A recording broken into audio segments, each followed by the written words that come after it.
Hello guys, welcome back to biology learning. तो कैसे हैं आप लोग? होपफुली आप लोग सब सही होंगे। तो आज हम एक और नई वीडियो के साथ आई हूँ जो कि है heredity and evolution, chapter number 9 class 10 का। तो क्या, चलिए स्टार्ट करते हैं जल्दी जल्दी, थोड़ा थोड़ा समझने की कोशिश करते हैं क्या है इस चैप्टर में। तो सबसे पहला तो हेरिडिटी एंड होता क्या है, हेरिडिटी एंड इवोल्यूशन। तो हेरिडिटी क्या है? हेरिडिटी की स्टडी या वेरिएशन की स्टडी जो होती है वो जेनेटिक्स में करते हैं हम। तो genetics deal with the study of heredity and variations. तो पहला तो हेरिडिटी है क्या? जो भी ट्रांसमिशन होएगा करेक्टर्स का या ट्रेट्स का from one generation to next generation, उसको हम बोलते हैं हेरिडिटी। अब कुछ लोगों को होगा कि जेनरेशन क्या होता है। जेनरेशन ये है कि जैसे कि हमारे फादर मदर हो गए, वो एक जनरेशन के हो गए, उसके बाद हम लोग डॉटर सन सिबलिंग्स हमारे जो है वो नेक्स्ट जनरेशन के हो गए। तो वही कि ये चीज है कि ट्रांसमिशन करेक्टर्स का या ट्रेड्स का ट्रांसमिशन होना एक जनरेशन से दूसरे जनरेशन में, उसको हम हेरिडिटी कहते हैं। और दूसरी चीज क्या है, वेरिएशन क्या होता है? तो the difference in the characters या ट्रेड, जो भी डिफरेंस आता है पेरेंट से ऑफस्प्रिंग के बीच में करेक्टर्स का या ट्रेड्स का, उसको हम वेरिएशंस बोलते हैं। तो दो तरीके की वेरिएशंस होते हैं, somatic variations and gametic variations. Somatic variations वो वेरिएशंस होती है जो कि बॉडी के सेल्स के अंदर होती है, वो ना ही इनहेरिटेड होती है ना ही ट्रांसमिटेड होती है। इसको हम एक्वायर्ड ट्रेड्स भी बोलते हैं, जैसे कि है एग्जांपल है बोरिंग ऑफ पिना। दूसरी चीज गैमेटिक वेरिएशंस क्या है? ये जो है गैमेटिक नाम से ही पता चल रहा है, गैमेट्स तो रिप्रोडक्टिव सेल्स के अंदर होते हैं। इसको हम इनहेरिट होता है और एज वेल एज ट्रांसमिटेड भी होता है। या इनहेरिट मतलब बाय बर्थ भी हो सकता है, ट्रांसमिटेड का मतलब होता है जो बर्थ होने के बाद जो हमने ट्रेट्स लिए हैं वो चीज, या उनको वैसी वेरिएशंस। तो गैमेटिक वेरिएशंस जो है वो इनहेरिट भी हो सकती है और ट्रांसमिटेड भी हो सकती है। इसको हम इनहेरिट ट्रेट्स बोलते हैं। Example human height, skin colour, ये सब।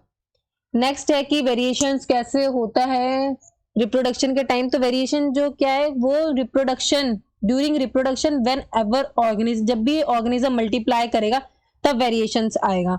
वेरिएशन जो है वो दो तरीके से हो सकता है, दो रिप्रोडक्शन से। एसेक्सुअल रिप्रोडक्शन कैसे वेरिएशन होता है और सेक्सुअल रिप्रोडक्शन में वेरिएशंस क्या आता है। तो एसेक्सुअल रिप्रोडक्शन में वेरिएशन क्या आता है? वेरिएशन जो होता है वो थोड़ा ही होता है, फ्यूअर होता है।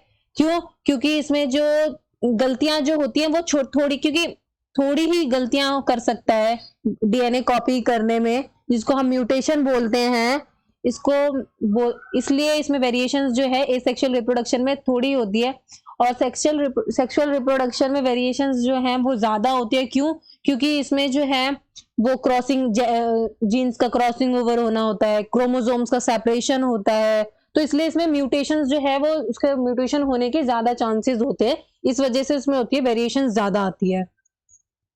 नेक्स्ट क्या है कि वेरिएशंस का इंपॉर्टेंस क्या है? तो जैसे जैसे depending upon the nature of variation, variation का नेचर किस पे डिपेंड करता है? डिफरेंट डिफरेंट इंडिविजुअल्स पे वुड हैव डिफरेंट, उनको मतलब उस वेरिएशन का अलग अलग तरीके से एडवांटेजेस हो सकता है, तो उस पर डिपेंड करता है। जैसे कि थर्मोस्टेटिक बैक्टीरिया जो है, ये एक ऐसा बैक्टीरिया जो कि हीट वेव में भी सरवाइव कर सकता है। क्या बोला मैंने? थर्मोस्टेटिक बैक्टीरिया जो है वो हीट वेव में भी सरवाइव कर सकता है। ये उसका वेरिएशंस है। अब वही चीज अगर ह्यूमन बींग्स में अप्लाई करें तो हीट वेव जो है वो बिल्कुल भी नहीं, वो सरवाइव नहीं कर सकती ह्यूमन बींग्स। तो हीट वेव को ही लेके दो अलग अलग वो हो गए, ठीक है। उसमें थर्मोस्टेटिक बैक्टीरिया सरवाइव कर सकता है, तो और जो वो है ह्यूमन बींग्स है वो सरवाइव नहीं कर सकता। मेन एडवांटेजेस क्या है वेरिएशंस का to species is that it increase the chance of it survival. Survival का चांस जो है वो बढ़ जाता है जैसे जैसे इन्वायरमेंट चेंज होता है, उसके अकॉर्डिंग वो चांस बढ़ जाता है। फियर, जैसे कि एग्जांपल है फियर लोब्स जो हैं, fear lobes, free fair year lobes और अटैच्ड ईयर लोब्स जो है, ये दो तरीके के वेरिएंट हैं जो कि ह्यूमन पॉपुलेशन में पाए जाते हैं। अब एक साइंटिस्ट थे जिन्होंने इस पे काम किया, जिसका नाम है जॉर्ज मेंडल, ठीक है, जो कि 1822 टू 1884 में उन्होंने अपना एक्सपेरिमेंट किस पे किया था, प्लांट्स पे, प्लांट ब्रीडिंग पे एंड हाइब्रिडाइजेशन पे। उन्होंने कुछ लॉज दिए इनहेरिटेंस के लिए, जिसमें लिविंग ऑर्गेनिज्म वो इनहेरिटेंस होता है। तो जैसे मेंडल को ही फादर ऑफ द जेनेटिक्स बोला जाता है। उन्होंने मेंडल्स ने कौन सा प्लांट सेलेक्ट किया, उसका नाम है पाइसम सेटिवम, जिसको हम कॉमन लैंग्वेज में गार्डन पी बोलते हैं। इसमें क्या है कि मेंडल ने कुछ कॉन्ट्रास्टिंग कैरेक्टर्स को यूज किया गार्डन पी के, उसको यूज करके उन्होंने ये लॉज दिए या उन्होंने ये काम किया। वो अब कॉन्ट्रास्टिंग कैरेक्टर्स का मतलब क्या होता है कि ऐसे कैरेक्टर्स जो एकदम एक दूसरे से अलग हो, तो वही कैरेक्टर्स को यूज करा मेंडल्स ने गार्डन पी में। तो पहला कैरेक्टर्स कुछ 7 कैरेक्टर्स लिए उन्होंने, जैसे कि सीड का शेप, सीड का colour, flower colour, pod shape, pod colour, flower position, stem height. तो ये कुछ कैरेक्टर्स थे जो कि क्या हैं, कैसे कैरेक्टर्स हैं, कॉन्ट्रास्टिंग कैरेक्टर्स। अब उन्होंने क्या एक्सपेरिमेंट मटेरियल यूज किया, उन्होंने, मैंने बताया जैसे कि गार्डन पी को चूज किया उन्होंने अपने एक्सपेरिमेंट के लिए। क्यों? अब उन्होंने वो प्लांट चूज किया तो कुछ ना कुछ वजह होगी, उस प्लांट में कुछ ना कुछ ऐसी खासियत होगी ही जिससे वजह से उन्होंने चूज किया। तो क्या था, पहली बात तो उसमें हम लोग मतलब उनको क्या हुआ कि कॉन्ट्रास्टिंग कैरेक्टर्स डिटेक्ट कर सकते थे इजीली, ठीक है। उस प्लांट की, पाइसम सेटिवम की जो है लाइफ स्पैन जो है वो छोटी है, और ये जो है दोनों तरीके का फर्टिलाइजेशन, पी प्लांट जो है वो दोनों तरीके का फर्टिलाइजेशन शो करता है, सेल्फ फर्टिलाइजेशन भी करता है और क्रॉस फर्टिलाइजेशन भी करता है। तो इससे हम दोनों फर्टिलाइजेशन को इजीली स्टडी कर सकते थे, इसलिए मेंडल ने यूज किया। चौथी चीज कि इसमें जो है सीड प्रोड्यूस जो होता है वो बहुत लार्ज नंबर में होता है, इसलिए भी। अब मेंडल ने क्या किया, एक एक्सपेरिमेंट कंडक्ट किया। उसने क्या किया, ही क्रॉस द पॉलिनेटेड प्लांट्स, उन्होंने पॉलिनेटेड प्लांट्स को क्रॉस करवाया, ठीक है, एक कैरेक्टर को एक टाइम पे एक ही कैरेक्टर को लेके। मतलब अगर पॉड शेप की बात हो रही है तो पॉड शेप को ही लेके उन्होंने एक्सपेरिमेंट को, उनको पॉलिनेटेड प्लांट्स के पॉड शेप को ही क्रॉस करवाया, या हाइट लेनी थी तो हमें हाइट का ही लेके क्रॉस करवाया। तो उससे उन्होंने क्या किया, मतलब 2 क्रॉस दिए। आज हम इस वीडियो में मोनो हाइब्रिड क्रॉस ही पढ़ेंगे, और डाई हाइब्रिड क्रॉस भी है, वो हम नेक्स्ट वीडियो में पढ़ेंगे। तो मोनो हाइब्रिड क्रॉस क्या है, एक ऐसा क्रॉस 2 पी प्लांट्स का, ठीक है, एक ही पेयर को लेके, 1 पेयर ऑफ कॉन्ट्रास्टिक कैरेक्टर्स को लेके जो हम क्रॉस करवाते हैं उसको हम मोनो हाइब्रिड क्रॉस बोलते हैं।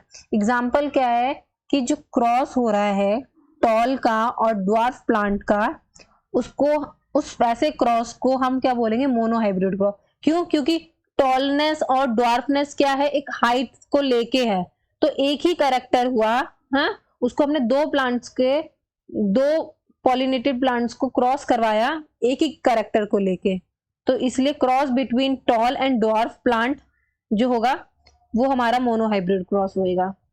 आप देखें मोनो हाइब्रिड क्रॉस होता क्या है, तो इसमें क्या है, पेरेंटल जनरेशन है जिसमें कैपिटल टी है, और ड्वार्फ है स्मॉल टी। अब उन्होंने गैमेट्स लिए और किस में होते हैं, डिप्लॉयड में होते हैं, तो उसका सिंगल लिया तो उसको क्या हो गया, कैपिटल टी, और इधर आ गया गैमेट्स क्या बन गए, स्मॉल टी। अब उन दोनों को वो करवाया साथ में, तो कैपिटल टी F1 जनरेशन जब क्रॉस करवाएंगे इन दोनों को, तो F1 जनरेशन क्या होगी, कैपिटल टी स्मॉल टी, जो कि होगी टॉल। अब कैपिटल टी और स्मॉल टी को सेल्फिंग करवाएंगे तो हमारे जो गैमेट्स F2, ये गैमेट्स क्या होंगे, कैपिटल टी स्मॉल टी का कैपिटल टी स्मॉल टी, और इस वाले का कैपिटल टी स्मॉल टी। जब इन चारों को क्रॉस करवाएंगे तो वो बनेगा F2 जनरेशन। जैसे कि इधर का कैपिटल टी लिया और इस वाले का कैपिटल लिया तो कैपिटल टी बना। अब इस वाले का स्मॉल टी लिया और इस वाले का कैपिटल टी लिया तो ये बनेगा कैपिटल टी स्मॉल टी, जो कि होगा टॉल। अब क्या है कि इस वाले को ये कैपिटल टी लिया और इस वाले को स्मॉल टी को लिया तो ये बनेगा कैपिटल टी स्मॉल टी, जो कि होगा टॉल। अब इस वाले को लेंगे तो ये स्मॉल टी और इधर वाला स्मॉल टी जब क्रॉस करेगा तो ये बनेगा स्मॉल टी जो कि होगा ड्वार्फ। इसको हम ऐसे भी देख सकते, ऐसे भी सेल्फिंग करके भी कर सकते हैं। और एक होता है पुनेट स्क्वायर, जिसमें हम स्क्वायर बना के यूज देखते हैं। पुनेट स्क्वायर में हम देखते हैं जैसे यहाँ पर भी बना हुआ है, वही चीज है। ठीक है, अब उसको ऐसे चेकर बोर्ड करके भी है कि जिसमें क्या होता है कि कैपिटल टी, अब देखो एक करेगा, हम कैपिटल टी स्मॉल टी यहां लिख दिया, कैपिटल टी स्मॉल टी यहां लिख दिया और यहाँ पर कैपिटल टी स्मॉल टी लिख दिया। तो इससे क्या हुआ, अगर जब कैपिटल टी क्रॉस कर रहा है तो वो कैपिटल टी ही बना रहा है, तो वो होगा टॉल। अब फिर कैपिटल टी स्मॉल टी होगा तो क्या बनेगा, ये भी टॉल होगा। अब जब कैपिटल टी स्मॉल टी होगा ये भी टॉल होगा, और जब स्मॉल टी और स्मॉल टी मिलेंगे ये होगा ड्वार्फ। तो इससे क्या होगा, फिनोटिपिक रेशियो और जीनोटिपिक, दो तरीके से हम तरीके के रेशियो इससे निकाल सकते हैं। पहला है फिनोटिपिक रेशियो। फिनोटिपिक जो होता है बाहर से देखने के लिए, फिनो मतलब अपीयरेंस, बाहर से अपीयरेंस, उसको हम फिनोटिपिक बोलते हैं। तो फिनोटिपिक रेशियो क्या होगा, 3:1। क्यों 3:1 क्यों बोल रही हो, क्योंकि 3 एक तरीके के हैं, टॉल टॉल टॉल, और एक अलग तरीके का, इसलिए 3:1। क्योंकि 3 टॉल बन रहा है, एक ड्वार्फ बन रहा है, तो इस सामने से पता चल रहा है हमको। जीनोटिपिक रेशियो क्या होगा, जो जेनेटिक मेकअप जो होता है उसको बोलते हैं। तो जेनेटिक मेकअप क्या होगा, 1:2:1। इसमें क्या कि 1 जो है सेम है, और 1 सेम क्या बोल रही हूँ, कैपिटल टी। अब 2 किस लिए आया हुआ है, क्योंकि यहाँ पर दो एक जैसे हैं, कैपिटल टी स्मॉल टी और इधर वाला भी कैपिटल टी स्मॉल टी, इसलिए 2 आया। फिर 1 क्यों आया है, क्योंकि ये स्मॉल टी। तो जीनोटिपिक, होपफुली जीनोटिपिक और फिनोटिपिक का मतलब पता चल गया होगा। तो ये हो गया, ये यहाँ पर भी वही है, क्रॉस दे रखा है और फिनोटिपिक एंड जीनोटिपिक लिखा हुआ है। तो अब उन्होंने इस मोनोहाइब्रिड क्रॉस करके उनको ऑब्जर्वेशन क्या मिली, तो जो क्या मिला कि F1 जो प्रोजेनी होगी वो टॉल ही होगी। ठीक है, कोई भी मीडियम हाइट का प्लांट नहीं मिलेगा उन्हें। और जो F2 प्रोजेनी होगी उसमें 1/4 पार्ट जो है शॉर्ट होगा और 3/4 जो होगा वो टॉल होगा। अब यही बताया मैंने, फिनोटिपिक रेशियो जो होता है वो क्या होता है, F2 का फिनोटिपिक रेशियो क्या, F2 मतलब जेनरेशन है, F1 और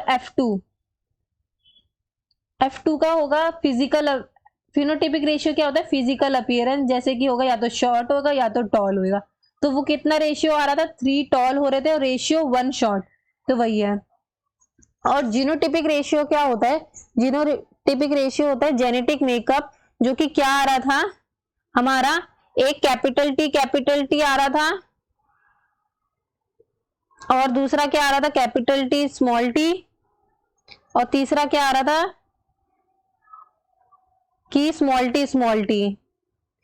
ठीक है, जिसका रेशियो क्या बन रहा था, 1:2:1। F1 मतलब होता है फर्स्ट जनरेशन, F2 मतलब होता है सेकंड जनरेशन। ठीक है ना, इसको हम डिनोट करते हैं फर्स्ट जनरेशन और सेकंड जनरेशन। तो अब इससे हमने ये तो पता चल गया उसने क्या ऑब्जर्व किया, ये चीजें ऑब्जर्व करी कि फिनोटिपिक रेशियो ये आ रहा है, जेनोटिपिक रेशियो ये आ रहा है, F2 में जो हो रहे हैं वो 1/4 पार्ट शॉर्ट हो रहा है और तो 3/4 पार्ट जो है वो टॉल हो रहा है। F1 में क्या हो रहा है कि सारे टॉल ही बन रहे हैं, कोई मीडियम हाइट का नहीं प्लांट हो रहा। अब उन्होंने उससे, इन सब ऑब्जर्वेशन से उन्होंने कंक्लूजन क्या निकाला कि जो भी अगर कैपिटल टी स्मॉल टी है, या कैपिटल टी यहाँ पर थोड़ा सा मिस्टेक हो रखा है, कैपिटल टी होगा या कैपिटल टी स्मॉल टी होगा, दोनों ही जो है वो क्या फॉर्म करेंगे, टॉल प्लांट्स। जबकि जब तक दोनों ही स्मॉल टी नहीं होंगे तब तक वो प्लांट जो है वो शॉर्ट नहीं होएगा। इसका मतलब क्या है, ध्यान से सुनिए कि अगर एक भी कैपिटल टी है तो वो काफी है प्लांट्स को टॉल बनाने के लिए। अगर हमें उस प्लांट को ड्वार्फ बनाना है तो हमें दोनों कॉपीज, बोथ कॉपीज जो है वो स्मॉल टी की होनी चाहिए, तभी वो प्लांट शॉर्ट बनेगा। और जो करेक्टर्स और ट्रेड्स हैं जैसे कि कैपिटल टी, अब इससे क्या पता चलता है कि कैपिटल टी जो है वो डोमिनेंट है, क्योंकि वो अपने अकेला भी अपने आप को अच्छे से एक्सप्रेस कर रहा है। लेकिन स्मॉल टी जो है वो रेसेसिव ट्रेट है, क्योंकि वो अपने आप को क्या हो रहा है, बिकॉज इट रिमेन सप्रेस, वो दबा ही रह जा रहा है, वो अपने आप को खुल के आके एक्सप्रेस नहीं कर रहा। इसलिए capital T is dominant trade and small T is a recessive trade. तो होपफुली आपको मेरी आज की वीडियो अच्छी लगी होगी, और हम dihybrid cross next video में पढ़ेंगे, और जल्दी हम नेक्स्ट वीडियो में मिलेंगे। तब तक के लिए प्लीज़ मेरी वीडियो लाइक करें, मेरे चैनल को बायोलॉजी लर्निंग को सब्सक्राइब करें, और लाइक कमेंट करके बताएं कि कैसी लगी वीडियो। जब तक के लिए गुड बाय।